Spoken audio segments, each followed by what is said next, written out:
Olá! Hoje a gente vai mergulhar de cabeça em um dos maiores e talvez mais tristes enigmas da economia moderna, a Argentina. Pensa bem, é a história de um país que no comecinho do século XX estava lá, no topo, entre os mais ricos do mundo, mas que passou 100 anos seguintes em um looping, sabe? Um ciclo quase infinito de crises. A grande pergunta é, como é que uma promessa tão gigantesca se transformou nesse labirinto de instabilidade? É isso que a gente vai tentar desvendar hoje, peça por peça. Essa frase, que muitos atribuem ao economista Simon Kuznets, captura com perfeição a perplexidade que a Argentina causa. Porque o país não é um caso clássico de subdesenvolvimento, de um país que nunca decolou. Não, é algo muito mais raro, muito mais complexo, é um caso de desenvolvimento que andou para trás. Uma trajetória que, sinceramente, desafia as teorias econômicas e força a gente a olhar muito de perto para entender as raízes de um problema tão, mas tão persistente. E a dimensão dessa queda fica muito clara quando a gente olha para os números.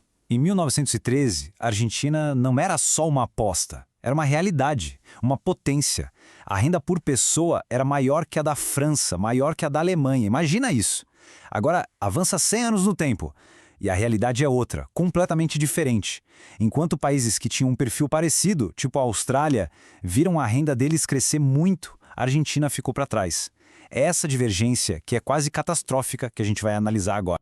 Ok, para entender esse labirinto, nosso roteiro vai passar por 6 fases cruciais. A gente começa lá na Belle Époque argentina, passa pela ascensão do peronismo, que muda tudo, mergulha na estabilidade crônica que veio depois, na armadilha da dívida, na aposta radical no dólar e finalmente a gente chega nos dias de hoje com mais uma tentativa bem radical de quebrar esse ciclo. A nossa história começa lá no finalzinho do século XIX. Foi um período, assim, de prosperidade inacreditável para a Argentina. O país virou literalmente um dos celeiros do mundo, e Buenos Aires, a Paris da América do Sul. Mas, e sempre tem um mas, por baixo de toda essa riqueza, as rachaduras na estrutura já estavam se formando. Essa ascensão meteórica da Argentina foi movida por uma combinação perfeita. Primeiro, a terra. Pampas gigantescos e absurdamente férteis. Segundo, gente para trabalhar. Uma onda de imigrantes europeus.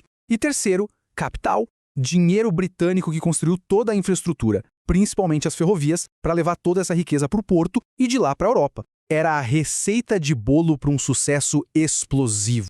E é aqui que a gente encontra a primeira grande fragilidade. A Argentina teve, desde o início, um caso clássico do que os economistas chamam de doença holandesa. O que é isso? O sucesso absurdo da agricultura mantinha a moeda deles muito forte. Isso, por consequência, fazia com que qualquer produto industrial fabricado lá fosse muito mais caro do que o importado. Ou seja, a indústria já nascia sufocada. A riqueza de um setor acabou impedindo a diversificação da economia.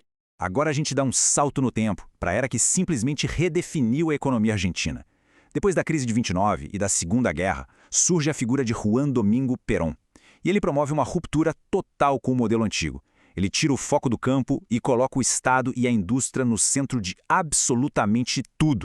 A peça central dessa virada foi uma coisa chamada IAPA. Pensa assim, era uma agência do governo que tinha o monopólio. Ela comprava toda a produção do campo por um preço fixo, baixo, e aí vendia lá fora, no mercado internacional, por um preço muito mais alto. Essa diferença, esse lucro enorme, não ia para o agricultor. O Estado pegava essa grana e usava para subsidiar a criação de fábricas nas cidades e para financiar programas sociais gigantes, aumentando muito os salários de quem vivia na cidade. E é exatamente aqui que nasce um padrão, um fantasma que vai assombrar a Argentina por décadas. O ciclo Stop and Go. É um ciclo vicioso. Funciona assim, o governo aumenta os salários, o povo vai às compras, a economia acelera, essa é a fase Go. Só que a indústria, para produzir mais, precisa importar máquinas, peças, e isso gasta os dólares que o campo gerou. Quando os dólares começam a acabar, o país entra em crise. Aí o governo é forçado a pisar no freio, a economia encolhe, essa é a fase Stop, e recomeça tudo de novo. Com a queda do Perón, lá em 1955, a Argentina entra num período muito longo de caos político. Uma sucessão de governos, civis e militares, mas nenhum deles consegue resolver o conflito central que o peronismo deixou na economia. Esse slide aqui é talvez o mais importante para a gente entender a raiz do problema. A Argentina se partiu em duas. Duas economias dentro de um mesmo país, com interesses totalmente opostos. De um lado você tem o campo. superprodutivo, que traz os dólares para dentro do país e que, por isso, quer um peso desvalorizado para exportar mais e ganhar mais. Do outro lado, a indústria urbana, pouco produtiva, que precisa dos dólares do campo para importar, que emprega a maior parte da população e, por isso, quer um peso forte para baratear os custos dela. Essa briga, essa luta pela distribuição da riqueza, está na origem de quase todas as crises argentinas. O ponto máximo dessa tensão toda aconteceu em 1975, num evento conhecido como El Rodrigazo. Foi um pacote econômico de choque tão violento, com uma desvalorização da moeda de mais de 100% da noite para o dia, que a inflação explodiu. Mas o impacto foi muito além dos números. O Rodrigazo foi um trauma. Ele destruiu para sempre a confiança do argentino na própria moeda. A partir daquele momento, o peso virou só um papel para pagar as contas do dia. A reserva de valor, a moeda de verdade na cabeça das pessoas, passou a ser o dólar. O caos do Rodrigazo abriu as portas para a ditadura militar de 76, e eles tentaram resolver o problema de um jeito diferente, não pela produção, mas pelo mercado financeiro. Só que essa tentativa acabou criando uma nova armadilha, talvez até pior, a da dívida externa. O que eles fizeram? Para atrair dólar, o governo subiu as taxas de juros a níveis surreais, mas, ao mesmo tempo, segurava o câmbio na marra. Isso criou um esquema que ficou conhecido como bicicleta financeira. Especuladores traziam dólares, trocavam por pesos, ganhavam esses juros absurdos e, um pouco antes do governo ser forçado a desvalorizar, eles pegavam tudo, trocavam de volta para dólar e iam embora com um lucro gigantesco. Era um cassino, uma bolha de especulação que não construiu um único parafuso no país. E aqui está o resultado. Quando a bolha estourou, o que o Estado fez? Para salvar os bancos e as grandes empresas, ele assumiu as dívidas privadas. O resultado está aí. A dívida externa pública explodiu. Pulou de 8 para 45 bilhões de dólares em só 7 anos. A democracia, quando voltou em 83, pegou um país quebrado, com uma dívida impagável, e foi isso que levou diretamente à hiperinflação do final dos anos 80. Para conseguir sair do inferno da hiperinflação, a Argentina fez a aposta mais radical da sua história. Basicamente, ela abriu mão da sua moeda e amarrou o seu destino ao dólar. O que se seguiu foi uma década de uma estabilidade que parecia real, mas era uma ilusão, e que terminou na maior crise social da história do país. A regra era essa aí, simples e poderosa, e estava na lei.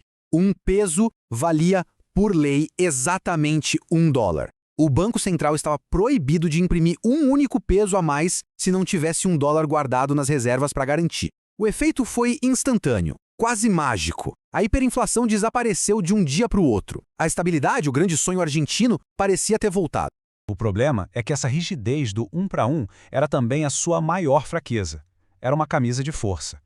Quando o México quebrou em 95, a desconfiança já começou a bater na porta. Mas o golpe de misericórdia veio em 99.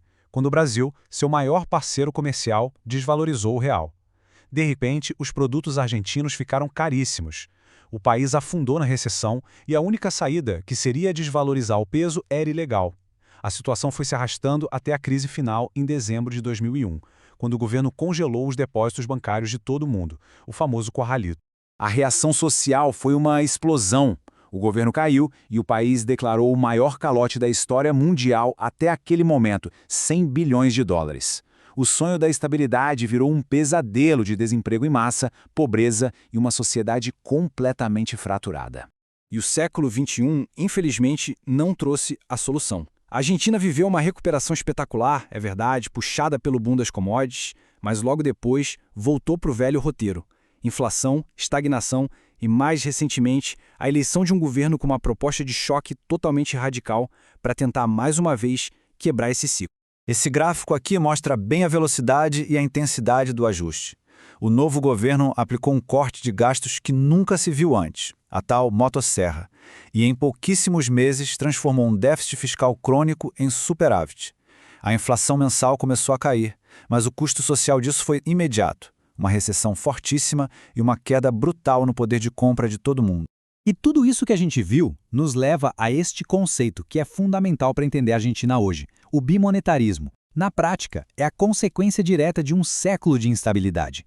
Depois de tantas crises, desvalorizações, confiscos, o argentino simplesmente parou de acreditar no peso. Hoje, o argentino pensa em dólar, poupa em dólar, compra casa e carro em dólar. O peso virou só a moedinha do troco para as transações do dia a dia. E a política atual parece não querer lutar contra isso, mas sim, de alguma forma, oficializar essa realidade.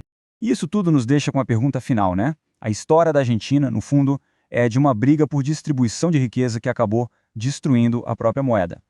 A tentativa atual, com esse choque fiscal extremo e a aceitação do dólar, vai finalmente conseguir quebrar esse ciclo de 100 anos? Ou será que é só mais uma curva dentro do mesmo e velho labirinto? O futuro da Argentina está sendo escrito neste exato momento, e o mundo inteiro está de olho. Obrigado pela companhia nessa análise.